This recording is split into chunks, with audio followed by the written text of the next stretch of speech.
When we decided that we were only ever going to offer captive-bred fish to our customers, that was a very limiting decision.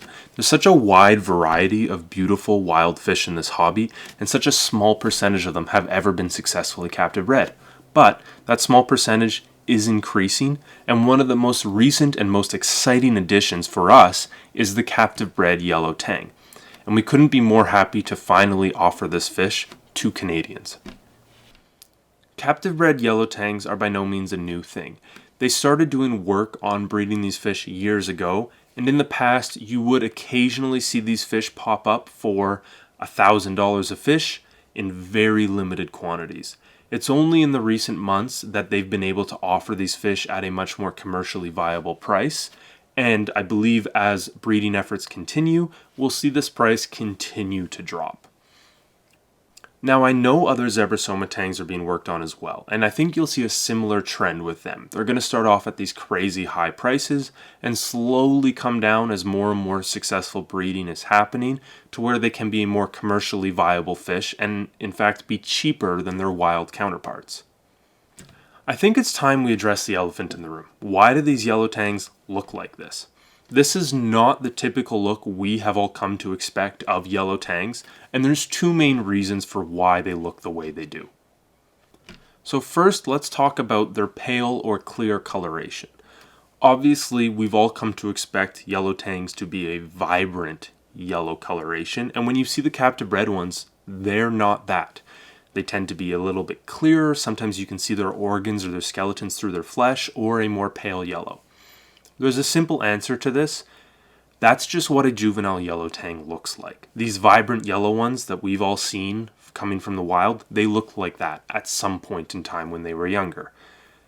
From my understanding, it's always been illegal to collect yellow tangs smaller than 2 inches. So in the hobby, we've just not seen these small juvenile yellow tangs come into stores before.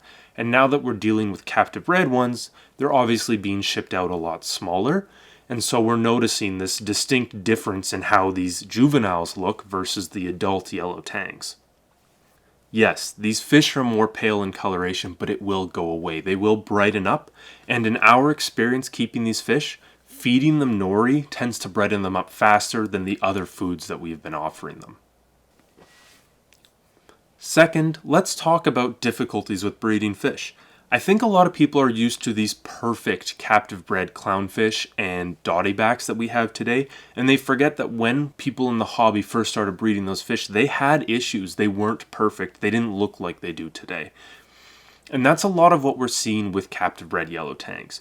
There are some issues with these fish that are being slowly ironed out, and we currently are sitting on our 3rd shipment of captive-bred yellow tangs from Biota, and I have to say, every single shipment we've gotten from them has looked significantly better. And this one is the best by far.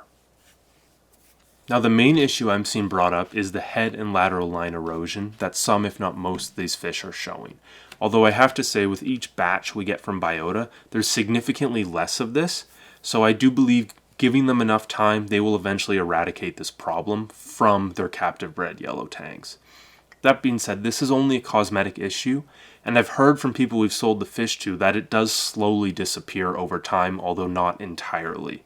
So I can understand why people would want a wild yellow tang that doesn't have this, although for me personally, I would rather go with the more sustainably sourced fish with the slight head and lateral line erosion that it's showing. When it comes to feeding these yellow tangs, we're trying to train them up on nori sheets. Now they tend to go more aggressively after nori as a school of fish rather than individuals, but they also really love the PE pellets and flakes we feed as well as the Zooplanktos L liquid food. Another topic that comes up is people want to know, because these fish are captive-bred, are they less aggressive than wild yellow tangs? Now, wild yellow tangs get in some cases, deserved bad reputation for being fairly aggressive tank mates, and it's hard to answer this question because these are live animals. Some of them may choose to be extremely aggressive, some may choose to be very peaceful, but as a general rule of thumb, I would say they're probably as aggressive as wild yellow tangs. I've noticed when we get a large batch of them, we can put them all in the same tank and they'll school up and they do very well together. But as we sell them off and we get down to that last 2 or 3, Then they start to fight, and you'll start to see some picked fins, and that's when we will separate them. So as a large group, they do very well, but in smaller groups, I find they don't do quite as well together. I hope I've been able to convey why these yellow tangs look the way they do. I know that's the big question that has been coming up a lot, and the thing a lot of people have been hesitating about. We at New Dawn Aquaculture get extremely excited every time we get to ship out one of these fish. It's really cool to finally be able to offer them. And I can't wait until I can make another video like this about some other tang or a butterfly fish or some other fish that isn't currently being offered as captive-bred. If you like this video, please consider subscribing to our channel. I know we mostly focus on coral at New Dawn Aquaculture, but we're going to start to sprinkle in a few more captive-bred fish videos as well. So stay tuned.